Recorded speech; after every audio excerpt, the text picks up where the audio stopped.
When we first look at a product made from plastic, most of us have no idea the complexity of what goes into the process and how attention to detail in its design can be the difference between success and failure.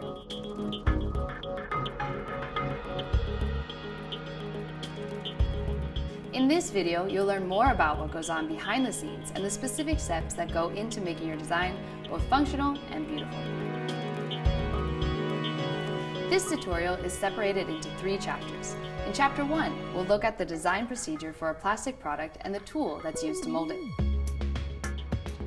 Chapter 2, we'll explore the steps in creating and forming the actual tool. And finally, in Chapter 3, we'll dive into the machine setup and most importantly, the injection molding process.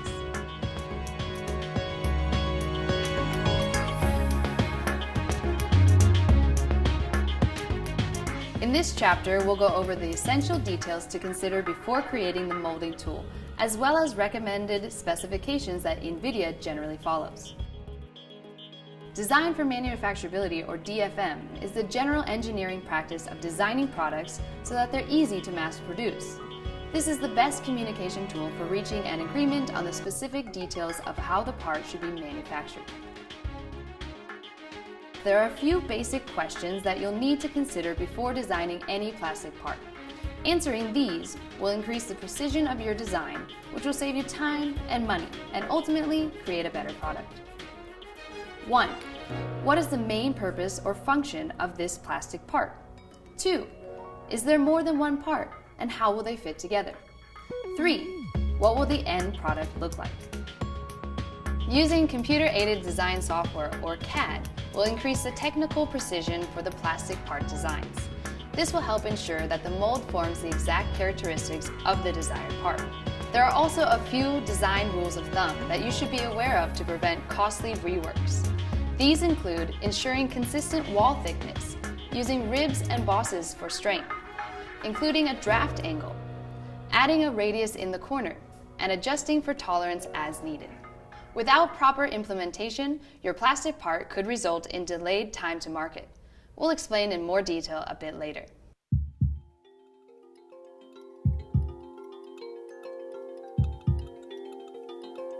Once you've determined the main purpose of the part and created your design, the type of plastic you use is vital for its success. There are 2 main types of plastic: semi-crystalline thermoplastics and amorphous thermoplastics. Both come in pellet form. Semi-crystalline thermoplastics are the most commonly used raw plastic material and are excellent for structural applications. When compared to amorphous plastics, semi-crystalline thermoplastics tend to have a better chemical resistance and conductivity, as well as a lower coefficient of friction, which prevents significant plastic wear. There are some drawbacks, however. These include having a sharper melting point and only average impact resistance, as well as some difficulty thermoforming and bonding. Amorphous thermoplastics is the second type of plastic. These are mostly used for clear plastic parts. They are easy to thermoform, soften over a range of temperatures, and bond well using adhesives. When compared to semi-crystalline thermoplastics, amorphous thermoplastics also tend to have better dimensional stability and impact resistance. The drawbacks include poor fatigue resistance and a greater chance of stress cracking. Determining the shrinkage factor is also extremely important when developing your DFM. This is governed primarily by the thermal contraction of the plastics and the compressibility under packing pressures, and the thermal expansion of the mold metal. It also can be affected by wall thickness, gate size and shape, shear rate, and the cooling system. We can always rely on resin vendor guidelines and the experience of the toolmaker to determine the shrinkage rate. However, to be safe, you should contact the resin vendor to get the recommended rate and also make sure resin trials are conducted. Simulation software such as Mold-X 3D used in NVIDIA can help accurately predict and confirm the precise shrinkage rate, along with the trial runs. When a simulation runs a pressure that's too high for the injection molding machine to handle, a smaller shrinkage rate will be selected. So it's smart to leave some extra steel on the tool for possible adjustments after each trial run. The final part dimensions are 95% controlled by the tool, with the remaining 5% determined by the injection molding process, or IMP.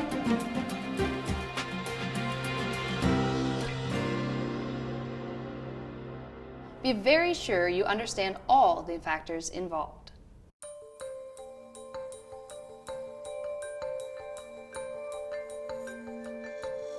Now let's talk about tool design. The basic concept of injection molding is that the tool is a negative of the final product. So, the type of steel used to make the tool is critical in determining the final texture of the plastic part. Because a good number of plastic parts are used for structural applications, the finish must be flawless. The type of polish and grit used on the tool will determine the texture of the plastic part. Glossy surfaces require a diamond buff polish, while matte surfaces are produced by paper polishes. Sometimes, NVIDIA's suppliers might use steels that can't reach a mirror finish, such as Udaholm's Murex 40. So keep in mind that the quality or grade of metal will dictate the quality of the plastic part. The tool's cost is determined by several factors, with lifespan being the main factor. There are also various class grades for molds. The most expensive is SPI 1, which typically runs over 5 years with no major issues.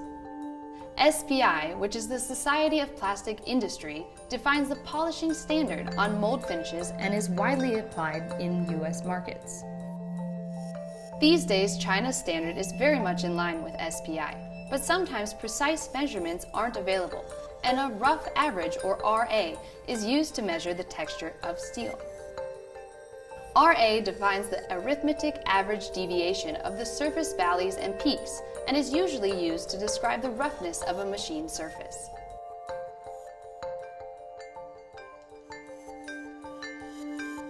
An injection molding tool has over 100 individual components, but the 4 key systems are the runner system, the tool cooling system, the venting system, and the injection system.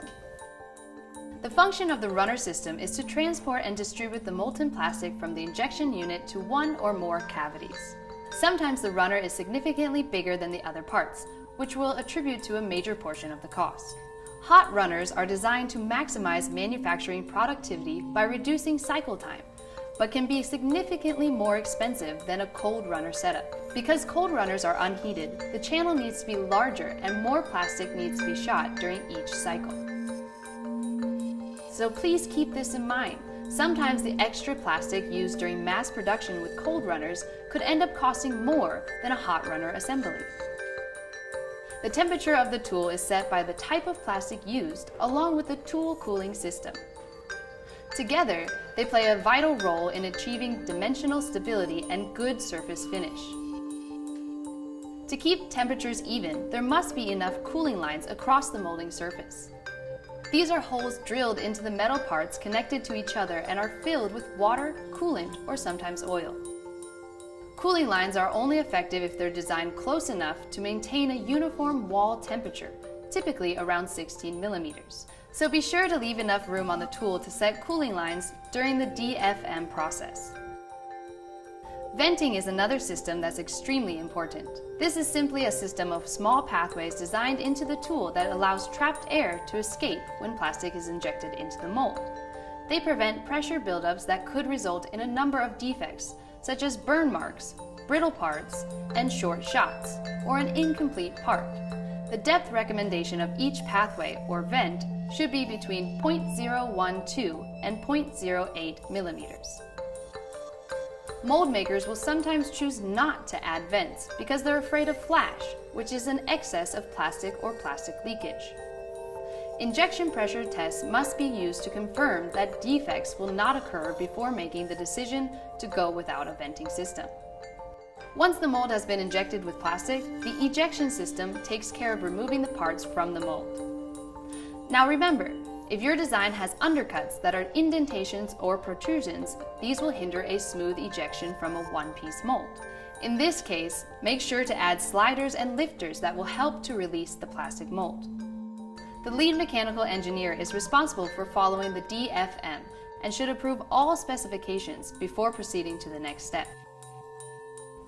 Also, keep in mind that very often the design and the specifications will be readjusted multiple times before giving final approval.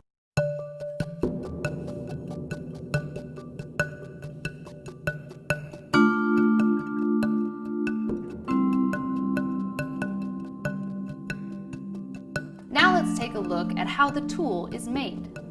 Injection molds are typically designed as two halves, a core half and a cavity half.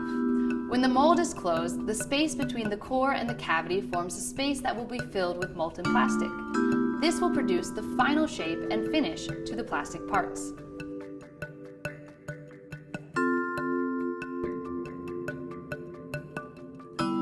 Steel blocks are first cut into sizes to meet the general specifications of the tool.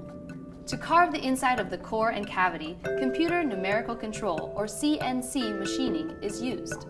It monitors the movement of the machines and ensures that all the detailed specifications of the design are achieved.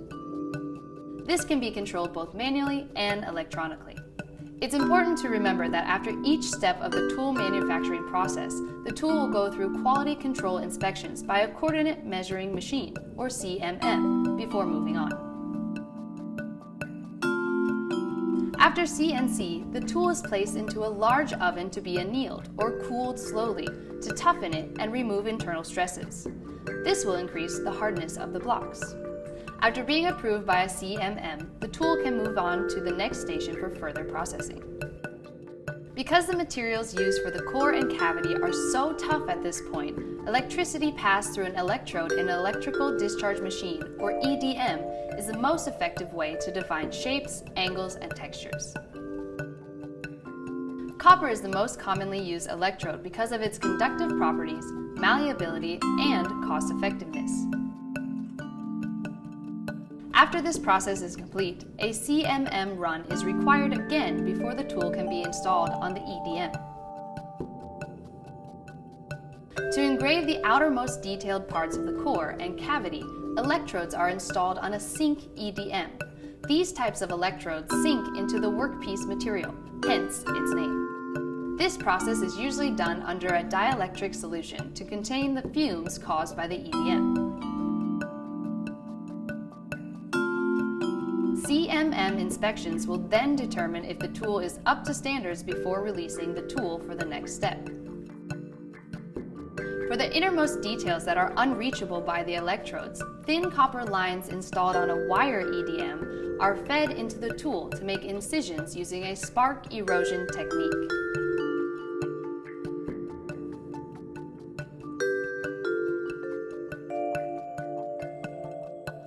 After going through this round of CMM approvals, the tool can be finalized at the last station. The last station is surface polishing, where the tool is hand polished to a mere finish before being assembled for a trial run. Each of the steps described in Chapter 2 is critical. Be sure that every detail is closely monitored to ensure that your sample product is approved and that the tool can move on to mass production.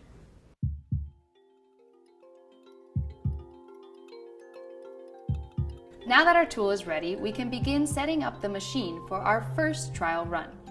An important aspect of the injection molding process includes carefully installing the tool along with the various types and functions of the auxiliary equipment.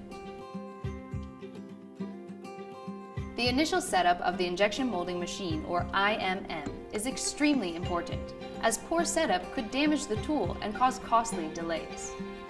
Some common assembly mistakes to take note of include faulty waterline installments, misconnections of the position sensors, and bad alignment of the ejection bars. There are also additional components or auxiliary equipment that need to be installed for each IMM. You'll need resin dryers to dehumidify the plastic resin in order to prevent problems caused by moisture.